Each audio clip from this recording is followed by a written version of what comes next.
සොම්නසවන්නේ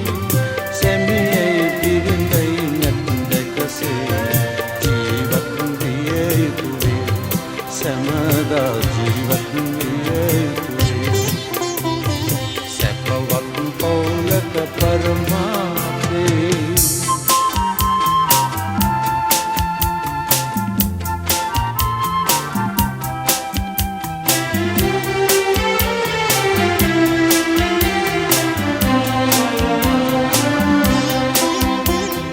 සතුටින් එකතු වෙලා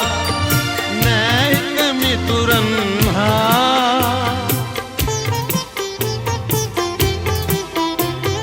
සතුටින් එකතු වෙලා නෑක මිතුරන් හා වැඩිහිටියන්ගේ ඔවතන් සලක දූදරුවන් රැකලා සැනසෙන පවත් පවුලක පරමාර්ථේ ප්‍රීතිය හා සොම්නස වන්නේ සැමියයි බිරිඳයි නැත්දකසේ ජීවත් විය යුතුවේ සැමදා ජීවත් විය යුතුවේ සැපවත් පවුලක පරමාර්ථේ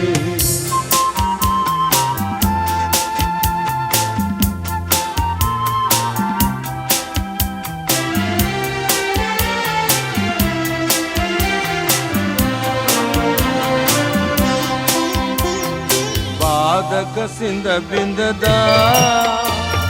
කරදර ගැන නොතකා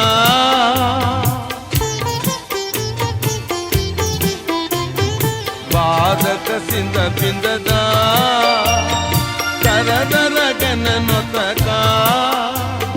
සැපවත් පවුලක යුතුකම වන්නේ ජයගෙන ඉන්නේ කයි සදාකල් සැපවත් පවුලක පරමාර්ථේ ප්‍රීතිය හා සොම්නස වන්නේ සැමියයි බිරිඳයි නැත්දකසේ ජීවත් විය යුතුවේ සැමදා ජීවත් විය යුතුවේ සැපවත් පවුලක පරමාර්ථේ